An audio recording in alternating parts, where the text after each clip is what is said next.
다들 이런 말 한 번쯤은 들어보셨을 텐데요. 아유, 눈에서 꿀이 뚝뚝 떨어지네. 피부가 아주 꿀피부인데? 우리 생활 속에서 흔히 접할 수 있는 표현 중에 꿀은 항상 좋은 의미로 사용되고 있습니다.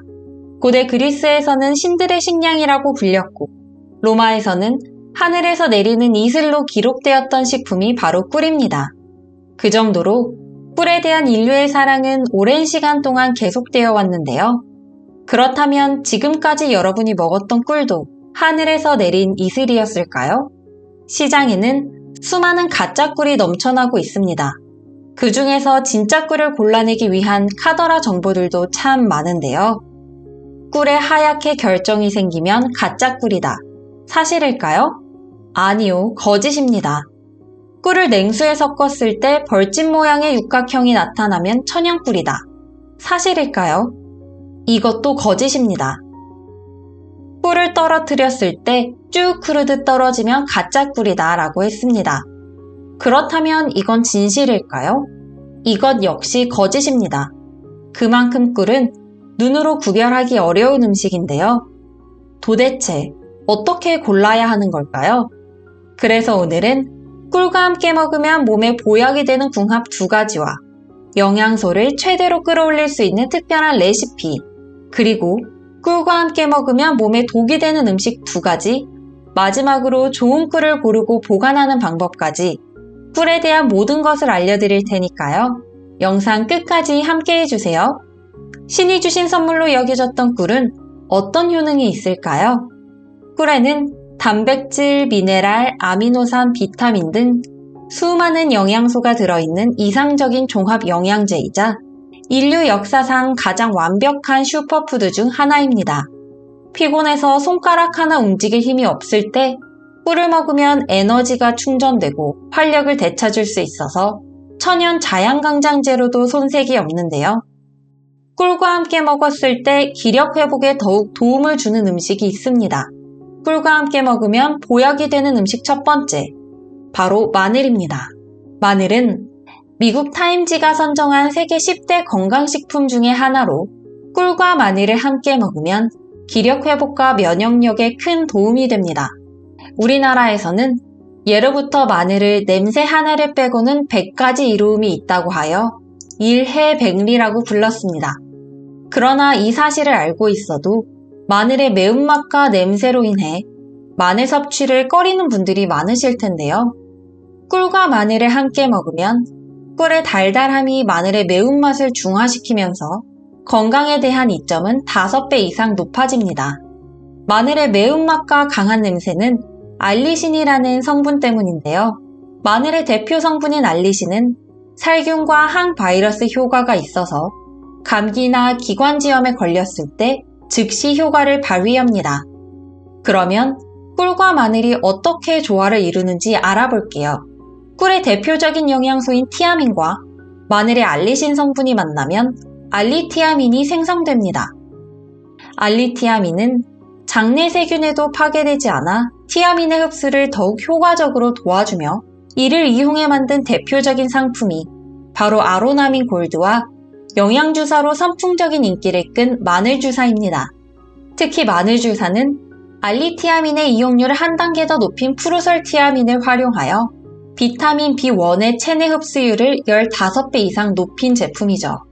스트레스와 만성피로, 숙취해소 등의 탁월한 효과를 보이기 때문에 힘든 스케줄을 소화하는 운동선수와 연예인들로부터 많은 사랑을 받고 있습니다.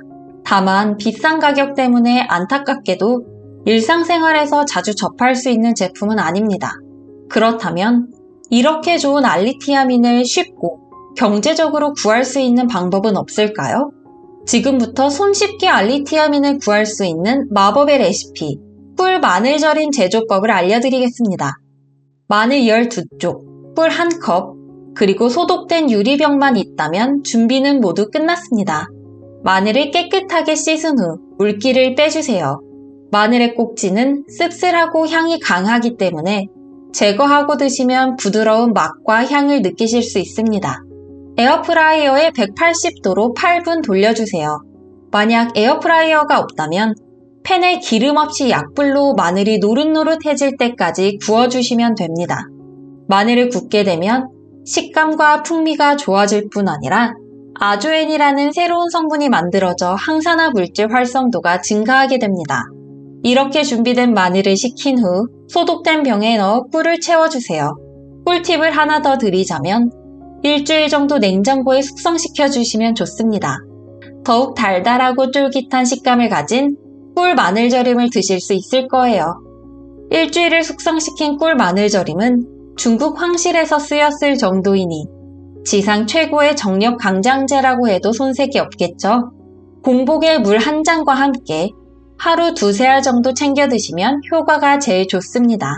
하지만 몸에 좋다고 과다 섭취하게 되면 혈당이 상승하게 되고 위산 분비로 인한 속쓰림과 설사가 발생할 수 있으니 주의해 주세요. 마늘의 매운맛이나 식감 때문에 별로야 하시는 분들도 계시죠? 그래서 제가 꿀과 함께 먹으면 보약이 되는 두 번째 음식을 준비했는데요. 바로 계피입니다.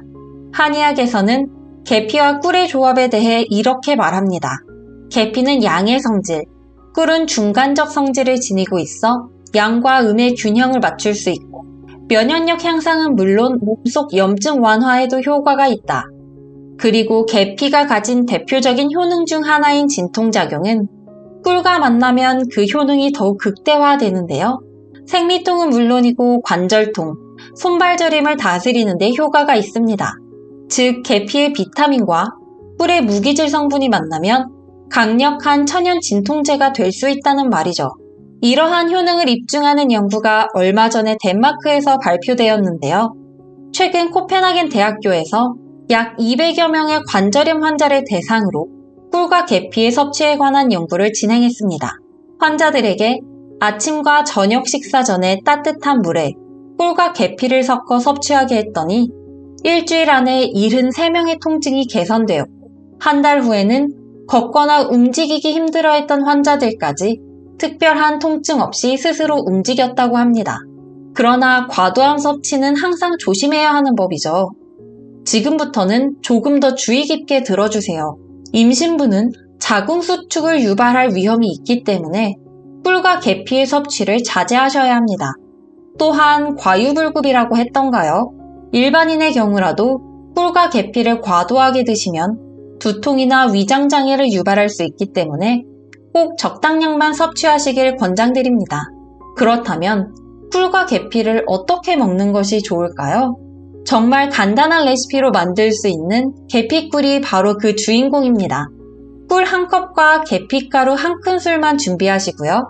계피가루가 뭉치지 않고 균일하게 퍼지도록 잘 섞어주세요.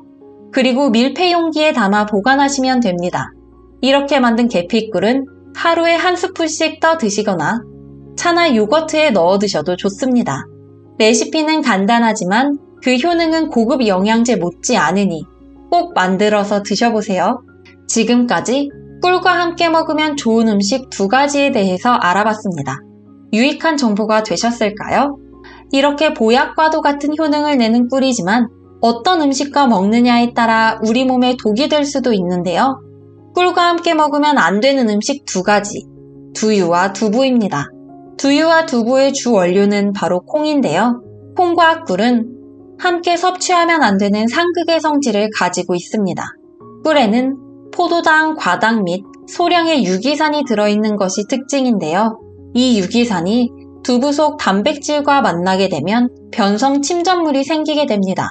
심할 경우에는 청력 감퇴에도 영향을 줄 수 있으니 꼭 조심하셔야 합니다.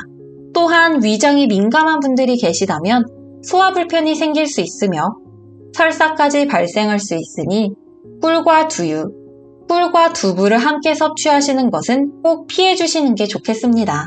지금까지 꿀과 궁합이 좋은 음식, 그리고 궁합이 좋지 않은 음식에 대해서 말씀드렸는데요. 마지막으로 좋은 꿀을 고르는 방법에 대해 알려드릴게요. 우선 첫 번째 기준은 탄소 동위원 소비입니다.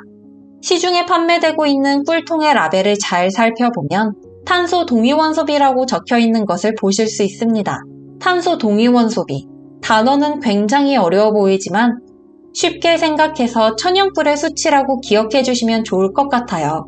보통 꿀통에 적혀 있는 숫자는 마이너스 9부터 마이너스 28까지로 다양한데요. 숫자가 마이너스 23.5% 이하부터 천연꿀이고 이 숫자보다 높으면 사양꿀로 구분을 하게 됩니다. 사양꿀은 꿀벌에게 설탕을 먹여서 만든 꿀인데요. 요즘은 사양꿀의 경우 반드시 제품에 표기하도록 되어 있으니 구매하시기 전에 라벨을 꼭 확인해 주세요. 두 번째 기준은 전화당 비율입니다. 전화당은 꿀벌이 꽃에서 가져온 꿀을 벌집에 옮기고 농축하여 효소와 산이 첨가된 당을 말합니다. 천연꿀에 있는 당류는 포도당과 과당으로 이루어져 있으며 약 70% 내외인데요. 이에 식약청에서는 전화당이 60% 이상이어야만 천연꿀로 인정하고 있습니다. 이렇게 깐깐한 기준을 가지고 좋은 꿀을 골랐는데 오래 두고 먹으려면 보관도 잘 해야겠죠? 보통 음식들은 신선도 유지를 위해 냉장고에 많이 보관을 하는데요. 꿀은 냉장고가 아닌 상온에 보관하시는 게 좋습니다. 천연꿀은 벌꿀들의 효소로 인해 강력한 살균력이 있습니다. 그렇기 때문에 상온에 보관을 해도 쉽게 부패하지 않아요. 뚜껑을 꼭 닫고 직사광선이 닿지 않는 건조한 곳에 보관해 두신다면 오랫동안 좋은 품질을 유지할 수 있습니다. 다만 한 가지 주의할 점은 꿀에 수분이나 이물질이 들어가지 않도록 하는 것입니다. 꿀을 드실 때에도 물기가 없는 스푼, 가급적 마른 나무 스푼을 사용해 주시는 게 좋습니다. 오늘의 내용을 한 줄로 정리해 드리자면 꿀과 함께 먹으면 보약되는 음식 두 가지는 마늘과 계피, 그리고 콩으로 만든 음식과 꿀은 절대 함께 먹으면 안 된다 있었습니다. 그리고 좋은 꿀을 고르려면 탄소 동위원 소비와 전화당 비율을 꼭 확인하시고 오래 두고 먹기 위해서는 상온에 보관, 그리고 물기가 들어가지 않도록 주의한다는 내용이 있었습니다. 오늘 말씀드린 내용 이외에 여러분들만의 특별한 레시피가 있다면 댓글로 공유해주세요. 많은 분들께 도움이 됩니다. 오늘 들으신 내용 잘 기억하셔서 달콤하고 향긋한 꿀로 건강관리하시고 도움이 되셨다면 주변의 소중한 분들에게 영상 공유 부탁드립니다.